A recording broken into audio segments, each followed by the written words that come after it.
Hello, crypto boys and ghouls, and welcome back to the channel, Tales from the Cryptmancer, where we feature content on play-to-earn games on the blockchain, such as Splinterlands.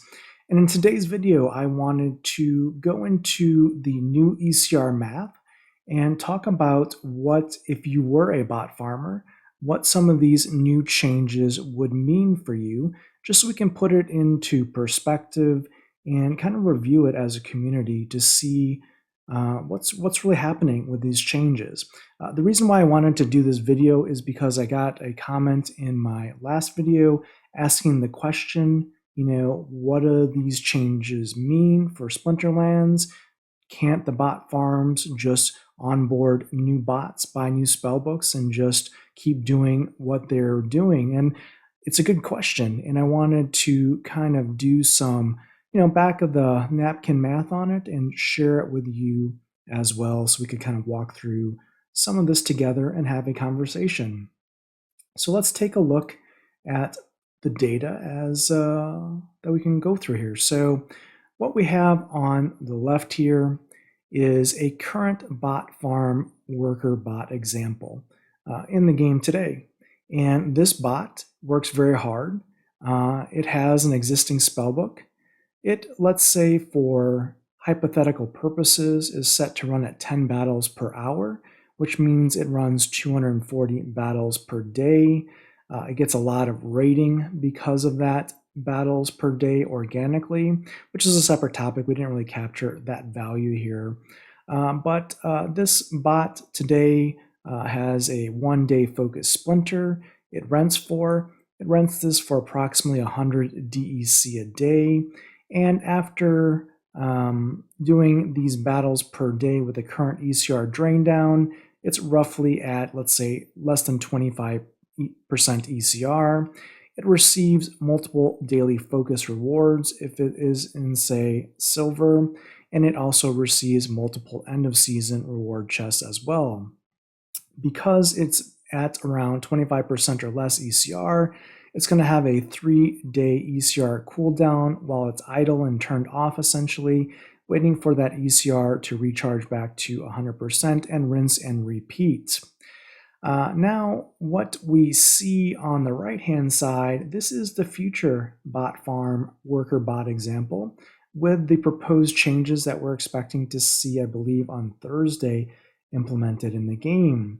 Now, we have our same handy-dandy worker bot who farms very hard. He has an existing spellbook, but now is limited to approximately maximum 80 battles per day. And he now needs to rent a minimum of 2-day rentals, which will just say it's double the cost at this time. And they're not guaranteed splinter spam anymore with the additional of new daily focuses, so that rental for the 2 days rental period may have to be actually more expensive and more broad. But let's just say, for all intents and purposes, that we're doubling the rental cost here. Now, after doing 80 battles per day with a new ECR calculation, the bot is now at 0% ECR after 1 day.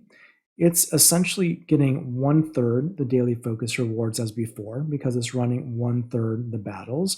It's also getting 1/3 the end of season rewards, because it's also running 1/3 the battles. Now, it's also worth noting that because of it's running 1/3 the battles, it's also getting less rating. So it's probably also potentially at a lower league level, which we're not taking into account in this particular example though. Now, because it's at 0% ECR after running 80 battles because of the new ECR calculation, it now requires a 4-day ECR cooldown before it can become operational again and repeat the cycle. Now, because we're getting 1/3 the daily focus rewards, well, we need to add basically 2 more bots into this worker family here to make up for their lost rewards. And what that means is we need to add 2 new spellbooks or 2 new accounts to our farm to now get the same rewards. And you can see the data here is the same for these 2 new friendly worker bots that we've added to our bot farm. So let's see the results with these changes. In the current bot farm example, we get 100% daily and end of season rewards. All right, I have correcting the slide, actually, I had actually made a error on the initial slides and saw that as I was going through the recording of the video. Actually, we have actually 7.5 farm cycles per month because we have 1 day of the bot farming and then 3 days of cooldown. So that's 4 days in a cycle. And with the future bot farm example, it actually becomes a 5-day cycle. So now if we look at the future bot farm example here, we still get 100% daily and end of season rewards using this example, but we require 2 new spell books and accounts to do so. And we also require 6 times more rental DEC to get those same rewards. And we also now only get 6 farm cycles per month because we're adding an extra day for ECR cooldown, which means 20% less daily and end of season rewards per month. So what does this mean? Well, if you look at the red text here, these are some of the deltas where the bot farmers are essentially taking a hit now with the new changes. And what we want to pay attention to here for us as players is not only is there a potential 20% reduction in reward farming with the new process, even if bots ramp up to account for it, but what's most important as a player that might own assets in the game, the rental market is going to likely go up if the bots respond in kind here and replicate this strategy to maintain current rewards. What it means is there's 6 times more rental DEC required, which means there's 6 times more rental income for those that own assets and rent them on the market, which is a boost to the rental market. And usually a boost to the rental market also indicates also a boost to the card sale market. Now, if, for example, the bot farmers do not decide to add these 2 extra bots to make up for the end of season rewards because of the costs, well, what does that mean? Well, it means that the reward farming is slowed down for the existing bot farmers, which means, means more rewards for you and I as a human player. So there you go. A quick breakdown. I tried to make it as simple as possible and illustrate it as easily as possible.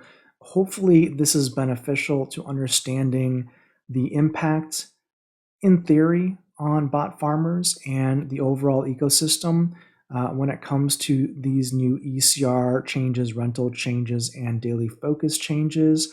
Let me know your comments below in the video description. Definitely curious to see what you think, if this is helpful, and if the data is accurate. Again, it's a hypothetical example. It's not going to be 100% accurate because, well, I don't run a bot farm, so I can't guarantee that this is how they operate, but this is based on previous videos and discoveries that we've done, is certainly a good theory to work with as an illustrative example. So again, hopefully this is helpful in the broader discussion in the community, and until next time, keep stacking those stats. That's entertainment.